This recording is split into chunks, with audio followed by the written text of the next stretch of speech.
আমরা 6 নম্বরটা প্রশ্ন ভালো করে পড়ে নিই। কি বলছে? পলাশ ও পিয়ালি দুটি বৃত্ত এঁকেছে যাদের ব্যাসার্ধের দৈর্ঘ্যের অনুপাত 4:5।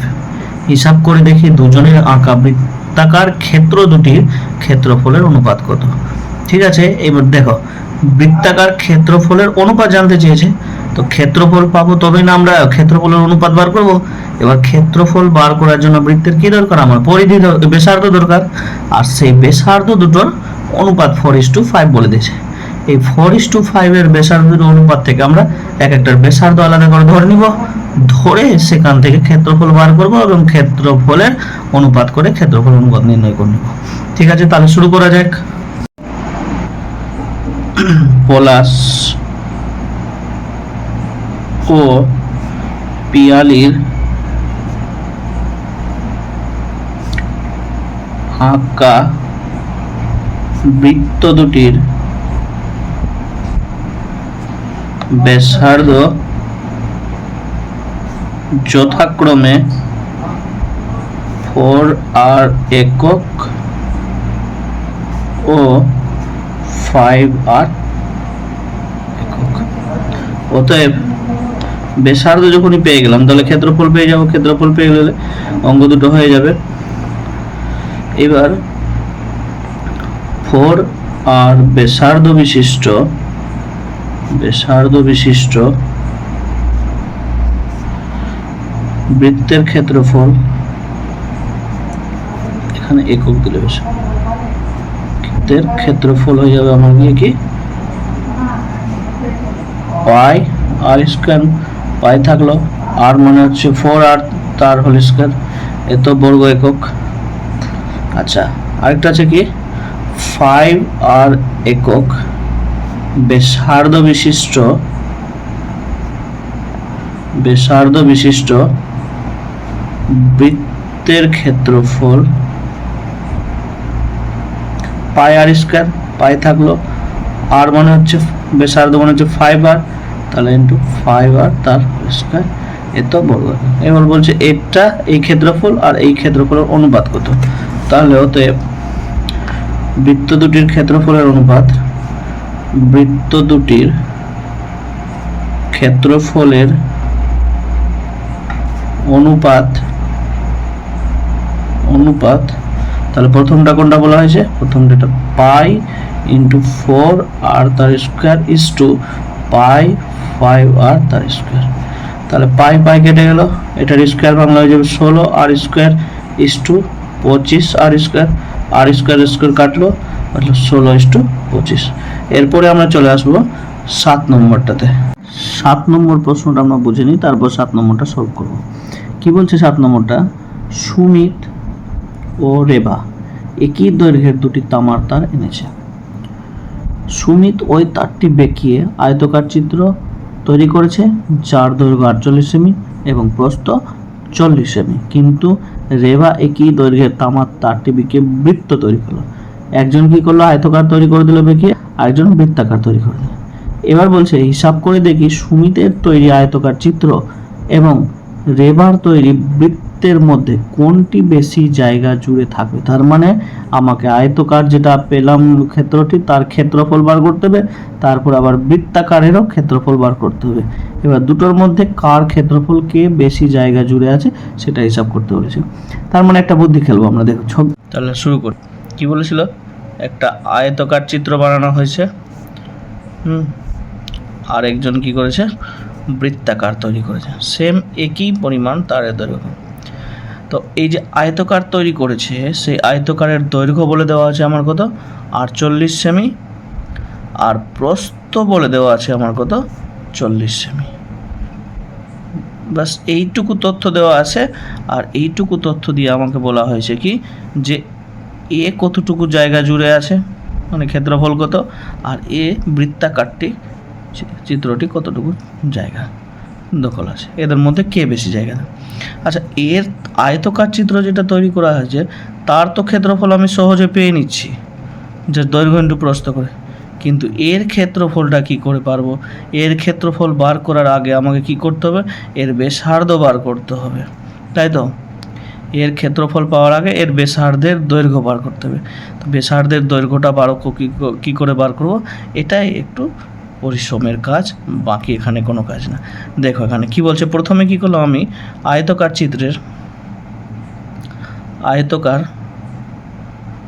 চিত্রের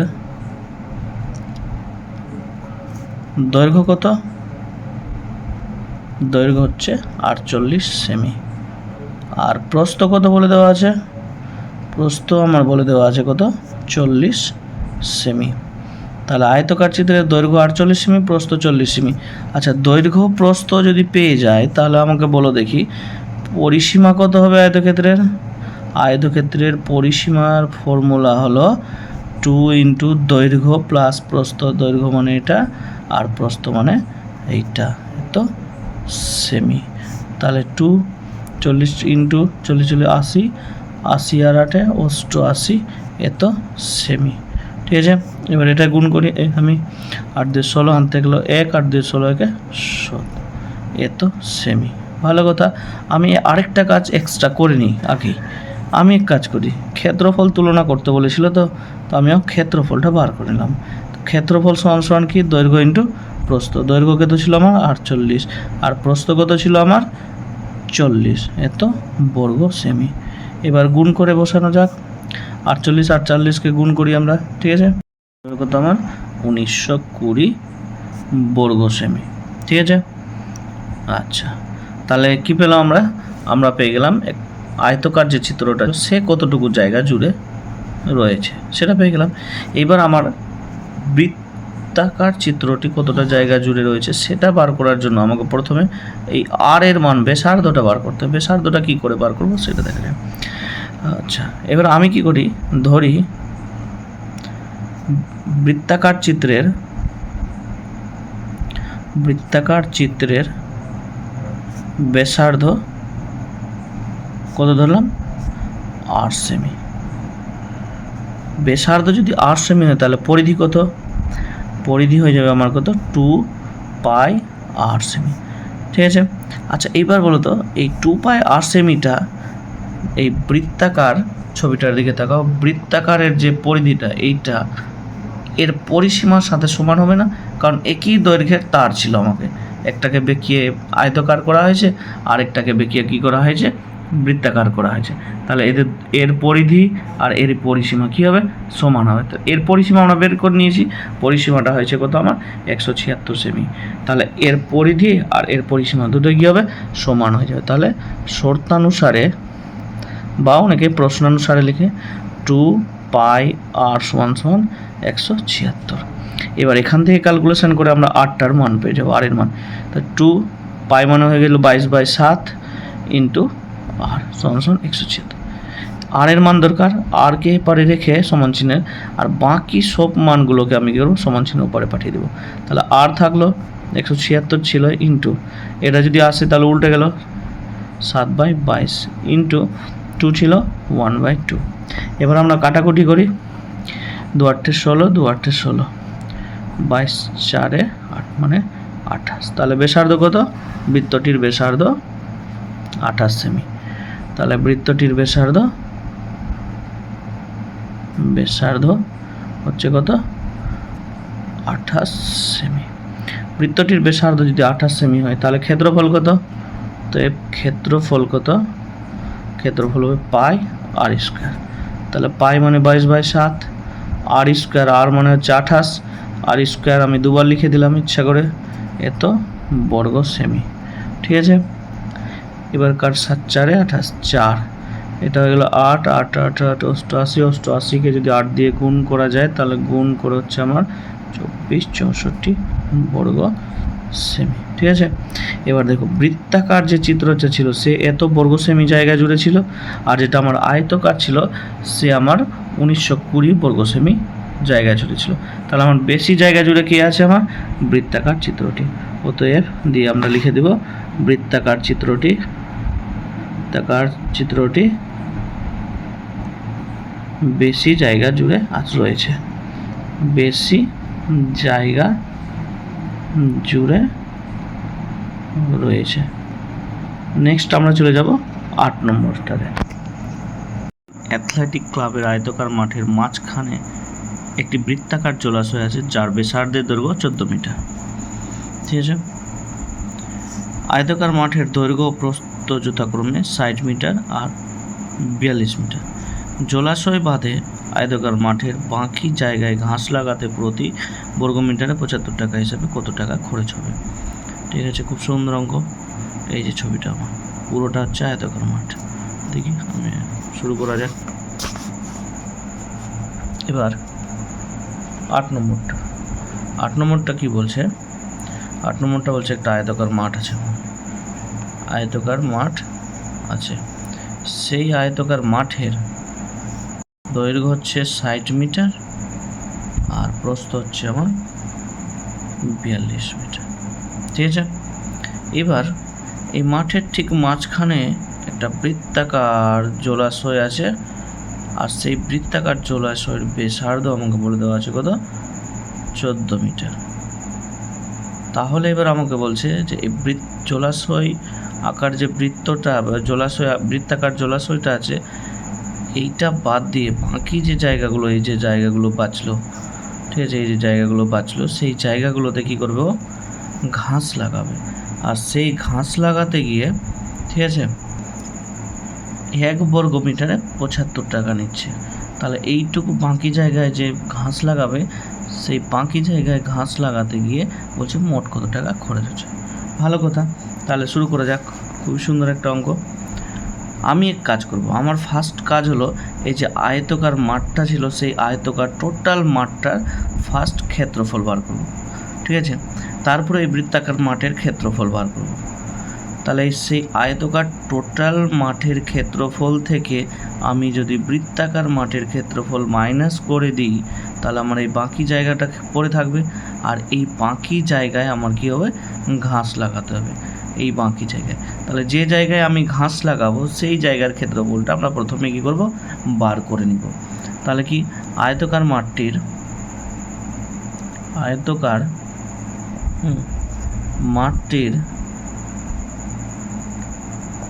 দৈর্ঘ্য কত?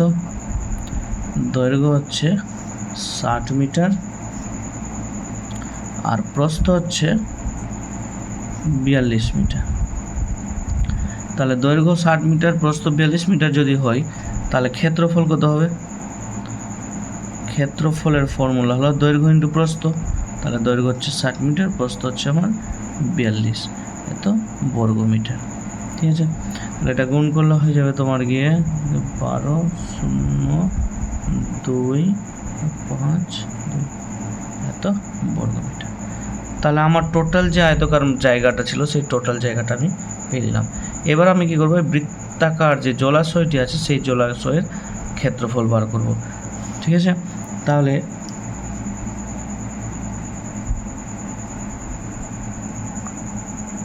বৃত্তাকার জলাশয়টির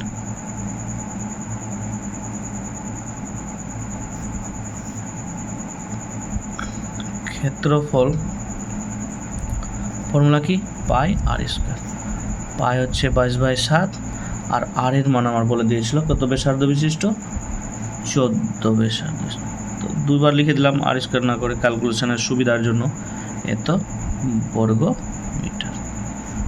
কাটাকুটি করে 7 দিয়ে 14, 4, 8 গুণ করলে হয়ে যাবে আমার 616 বর্গ মিটার।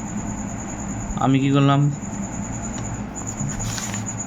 আমি টোটালও ক্ষেত্রফল পেয়ে গেলাম আর এই বৃত্তাকার জলাশয়ের ক্ষেত্রফল পেয়ে গেলাম। এবার এই টোটাল ক্ষেত্রফল থেকে যদি আমি এই বৃত্তাকারের ক্ষেত্রফলটা মাইনাস করে দিই তাহলে এই বাকি যে ক্ষেত্রফলগুলো আমার বেঁচে থাকবে। ঠিক আছে, তাহলে অতএব বৃত্তাকার জলাশয় বাদে বৃত্তাকার জলাশয় বাদে বাকি জমির ক্ষেত্রফল কি করতে হবে? টোটালটা থেকে বৃত্তাকারের ক্ষেত্রফলটা মাইনাস করে। এটা থেকে বিয়োগ করলে হয়ে যাবে তোমার গিয়ে 4, 0, 9 আর 1 এত বর্গমিটার। তার মানে এইটুকু জায়গায় কি করবে, সে ঘাস লাগাবে। আর এইটুকু জায়গায় ঘাস লাগাতে যাচ্ছে, তাহলে 1 বর্গমিটারে আমার খরচ হচ্ছে 75 টাকা। তাহলে এত বর্গমিটার আমার কত টাকা খরচ? তাহলে অতএব প্রতি বর্গমিটারে 75 টাকা হিসাবে ঘাস লাগাতে মোট খরচ কি করতে হবে, এই 19 যে জায়গাটা বেঁচে থাকলো সেখানে 75 দিয়ে গুণ করবে এত টাকা। এটা গুণ করলে হয়ে যাবে তোমার গিয়ে 142800। ঠিক আছে, এরপরে আমরা চলে যাব নেক্সট অঙ্কে। এরপরে 9 নম্বরটা, ইটালগাছা ফ্রেন্ডস অ্যাসোসিয়েশন ক্লাবের বৃত্তাকার পার্কের বাইরের দিকের পরিধি বরাবর একটি 7 মিটার চওড়া রাস্তা আছে। বৃত্তাকার পার্কের পরিধি 352 মিটার হলে রাস্তাটির ক্ষেত্রফল হিসাব করে লিখি। প্রতি বর্গ মিটার 20 টাকা হিসাবে রাস্তাটি বাধাই করতে কত টাকা খরচ হবে? ভালো কথা, খুব সুন্দর। ছবিটা এঁকে নিচ্ছি, তারপরে আমি বুঝাচ্ছি। এটা হচ্ছে আমার বৃত্তাকার পার্কটি, আর 7 মিটার চওড়া রাস্তা ছোটা বাইরের দিকটা আছে এরকম হচ্ছে ছোট, ছবিটা হচ্ছে এরকম। ঠিক আছে, এটা হচ্ছে আমার বৃত্তাকার পার্ক, আর 7 মিটার চওড়া ছেড়ে এই চওড়াটা হচ্ছে 7 মিটার ছেড়ে বৃত্তাকার বাইরের দিকটা এটা। ঠিক আছে, তাহলে এই যে রাস্তাটা ছেড়েছে এই রাস্তার ক্ষেত্রফলটা একবার বার করতে হবে আমাকে, আর এই রাস্তার ক্ষেত্রফলটা এই জায়গাটাকে কী করবে, রাস্তা বাধাতে বলছে মোট কত খরচ হবে প্রতি বর্গ মিটার 20 টাকা হিসাবে। তাহলে এই রাস্তার ক্ষেত্রফল পাবো তবে তো আমরা হিসাব করতে পারবো। তাহলে এই রাস্তার ক্ষেত্রফলটা কি করে পারবো? আমি ফার্স্ট কাজ কি করলাম, এই যে আমার বৃত্তাকার মাঠটা ছিল, এই বৃত্তাকার মাঠের ব্যাসার্ধটা আমি ধরে নিলাম কত, আর। ঠিক আছে, এরপরে বৃত্তাকার মাঠ তো না, বৃত্তাকার পার্ক ছিল। ঠিক আছে, তো ধরি বৃত্তাকার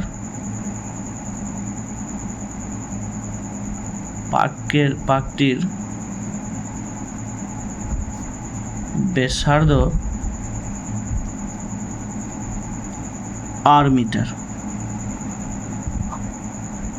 ঠিক আছে, এবার যদি বৃত্তাকার মাঠের ব্যাসার্ধ 8 মিটার, তাহলে দেখো তো আমরা লিখতে পারি, আমার পরিধি বলে দেওয়া আছে পার্কটির। ঠিক আছে, তাহলে আমরা শর্তানুসারে পরিধি কত, 2 পাই আর সমান 352 মিটার লিখতে পারি। এটাও পরিধি আর এটাও পরিধি। এবার এখান থেকে আমি ক্যালকুলেশন করে কি করব, আর এর মান বার করে নিব।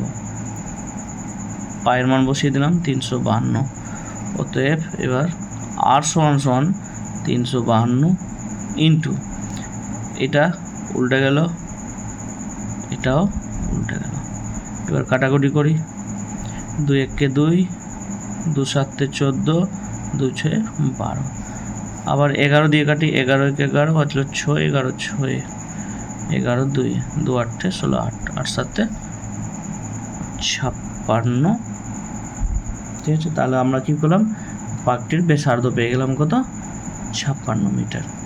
পার্কটির ব্যাসার্ধ পেয়ে গেলাম, তাহলে পার্কটির ক্ষেত্রফল আমরা পেয়ে যাব। অতএব পার্কটির ক্ষেত্রফল ফর্মুলা কি, পাই আর স্কয়ার, আর মানে কত 56 মিটার। তাহলে 56 ইন্টু 56 তো বর্গ মিটার। ঠিক আছে, পায়ের মান কত ছিল, 22/7 টু 56 ইন্টু 56 তো বর্গ মিটার। 7 8 56, 8 22 আর 56 গুণ করলে হয়ে যাবে কত,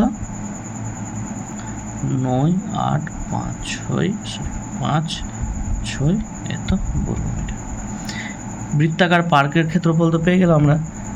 এইবার রাস্তা সহ বৃত্তাকার পার্কটির ক্ষেত্রফল বার করব। ছবিতে আসি। আচ্ছা, এইটা ব্যাসার্ধ আমরা আর এর মান পেয়ে গেলাম কত, 56, আর এটা চওড়া ছিল কত আমার 7। তাহলে এখান থেকে বাইরের বৃত্ত যেটা বৃত্তাকার দেখতে পাচ্ছি তার ব্যাসার্ধ কত হবে, মানে রাস্তা সহ বৃত্তাকার মাঠটির ব্যাসার্ধ কত হবে, এই 56 প্লাস এই 7 দুটো যোগ করে দিলে আমরা টোটাল পাবো। আর এই টোটাল ব্যাসার্ধ বের করে আমরা টোটাল ক্ষেত্রফলটাও বার করে নিব। আর এই টোটাল ক্ষেত্রফল থেকে এই পার্টটির ক্ষেত্রফল মাইনাস করে দিলেই আমি রাস্তার ক্ষেত্রফলগুলো পেয়ে যাব। ঠিক আছে, অতএব রাস্তা সহ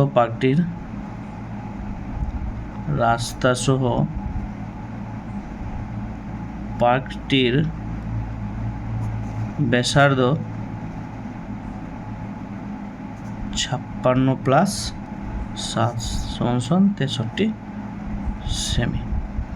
তাহলে ক্ষেত্রফল কত হবে রাস্তা সহ, ক্ষেত্রফল পাই আর স্কোয়ার, পাই আর স্কোয়ার, আর মানে হচ্ছে 63, এখানে এত বর্গ মিটার, এখানে সেমি না মিটার। ঠিক আছে, তাহলে 22/7 ইন্টু 63, 7 9 63, 9 63 আর 22, এটা গুণ করলে হয়ে যাচ্ছে কত, 12 4 4, এত বর্গ মিটার। আচ্ছা, আমি এটা ক্ষেত্রফল কার পেলাম, রাস্তা সহ বৃত্তাকার, আর আমি পার্কটির ক্ষেত্রফল পেয়ে গেছি। এটা রাস্তা সহ পার্কটির ক্ষেত্রফল, আর এটা হচ্ছে আমার বৃত্তাকার পার্কটির ক্ষেত্রফল। রাস্তা সহ পার্কটির ক্ষেত্রফলের সাথে যদি শুধুমাত্র পার্কটির ক্ষেত্রফল বাদ দিয়ে দিই, তাহলে কার ক্ষেত্রফল পড়ে থাকবে, রাস্তার ক্ষেত্রফল পড়ে থাকবে। তাহলে রাস্তার ক্ষেত্রফল সমান এইটা মাইনাস 9 8 5 এত বর্গ মিটার, বিয়োগ করলে হয়ে যাবে আমার এত বর্গ মিটার। এবার প্রতি বর্গ মিটারে 20 টাকা হিসাবে রাস্তা বাধাই করতে